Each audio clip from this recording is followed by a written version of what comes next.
చూసి ఏమన్నా చేస్తానా? వాళ్ళు పోస్ట్మార్టం చేస్తున్నారు కదా. ఇప్పుడు ఆ పిల్లోడే సూసైడ్ నోట్ రాసి పెట్టుకున్నాడు.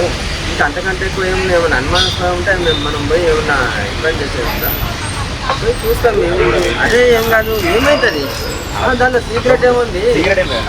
కాదు, విమెన్ బాడీ కాదు కదా, విమెన్ బాడీ అయితే రాదు. నేను యంగ్ బాయే కదా, దాన్ని ఏముంది? డౌట్ ఏమన్నా ఉందా? మరి మరి ఏమైనా చంపిరా? నిజంగానే మీకు ఏమైనా చంపిరా? ఏం చెప్తారు? ఇన్వెస్టిగేషన్ చేయాల్సింది మీరే, మేము దాని గురించి. యంగ్ బాయ్, నిరుద్యోగి, ఇలా ఢిల్లీలో జరుగుతున్న అరాచకాలు, బీజేపీ ప్రభుత్వం చేస్తున్న అరాచకాలు చూసి గత 4 రోజులుగా టీవీ చూసుకుంటా ఉండి ఆయన ఏంది ప్రాణత్యాగం చేసిండు. తనతోటి ఆడపిల్లలు, తనతోటి విద్యార్థుల మీద లాఠీ చార్జీలు, దౌర్జన్యం చూసి భరించలేక ఆయన తనువు చాలించిండు. ఇలా అభిలాను నిజంగా కూడా ఈ దేశ ప్రధాని, అట్లాగే బీజేపీ పార్టీ కావచ్చు, ఇలా రాష్ట్రంలో అధికారం ఉన్న పార్టీ యువతను పట్టించుకోకపోవడం వల్లనే, నిర్లక్ష్యం వహించడం వల్లనే ఇది చేసిండు. మరి మీరు ఆలోచన చేయాలి కదా, దాన్ని అదేది ఆ కుటుంబానికి అండగా నిలవాలి, ఆ కుటుంబాన్ని పట్టించుకోవాలి. చేస్తే ఎట్లా? అదేంటి ఏమైందో తెలుసుకోకపోతే ఎట్లా? ఆపడం కరెక్ట్ కాదు. మేము ఏమంటున్నాం, చూద్దామంటున్నాం.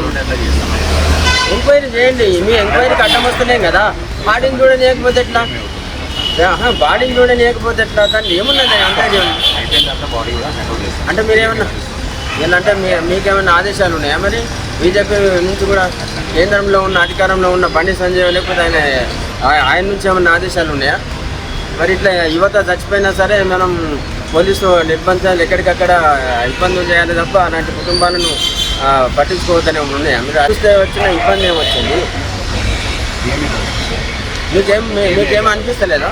ఇప్పుడు ఆ పిల్లోడు కాదు కాదు అంత యంగ్ యాక్టివ్ బాయ్, ఆ పిల్లాడు కూడా చదువుకొని కూడా ఇలా పెయింటర్గా జీవనోపాధి పొందుతూ ఆయన బతుకుతా ఉన్నారు. కుటుంబం బతుకుతుంది.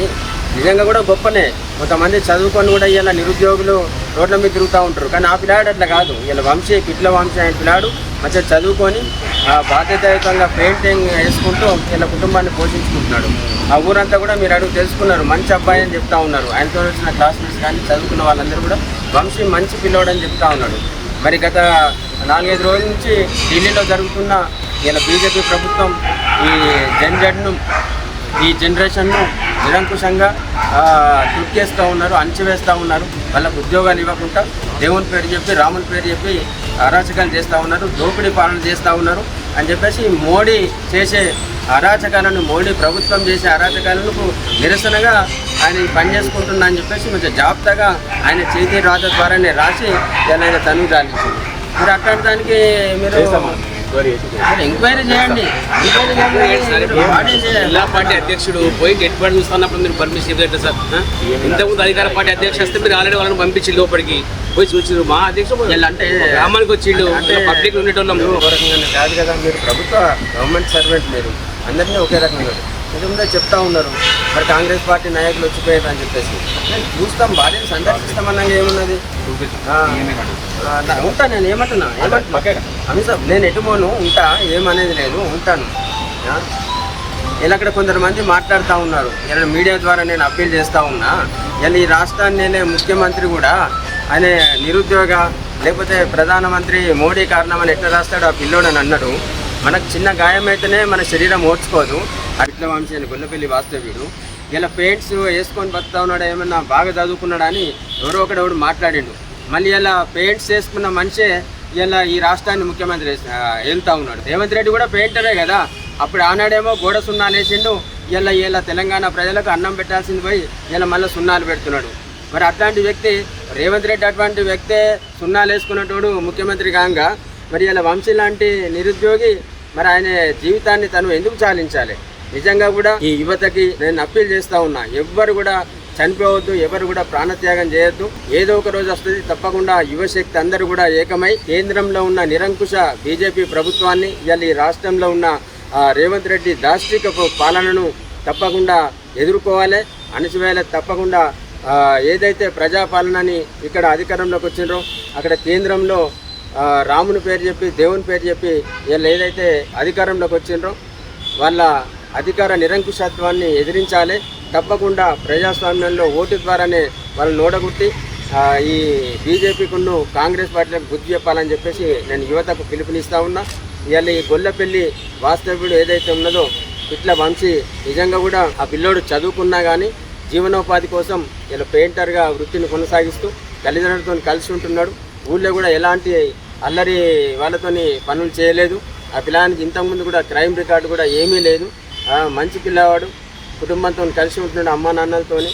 అమ్మా నాన్నలను పోషించాల్సిన వయసులో ఇలా ఢిల్లీలో జరుగుతున్న ఈ ఘోరాలను చూడలేక ఆ పిల్లాడు తను ఆత్మహత్య చేసుకుంటున్నట్టు సూసైడ్ నోట్ రాసి ఏదైతే ఇప్పుడు సర్ కార్యక్రమం అని చెప్పేసి ఒకటి కేంద్ర ప్రభుత్వం ఎన్నికల కమిషన్ పెట్టిందో అదే సర్ పేపర్ మీద స్వదస్తుడితో రాసి ఇలా పెట్టి చనిపోవడం జరిగింది.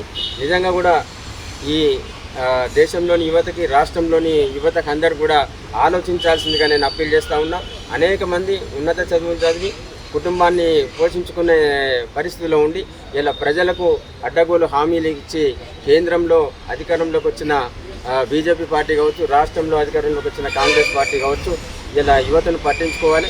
యువశక్తిని నిర్వీర్యం చేస్తూ ఉన్నారు. నిజంగా కూడా దీన్ని తీవ్రంగా ఖండించాల్సిన అవసరం ఉన్నది. మరి బండి సంజయ్ హోంశాఖ మంత్రులుగా ఉన్నారు. ఇలా కరీంనగర్ పార్లమెంట్ నియోజకవర్గంలో ఇలా జరిగింది.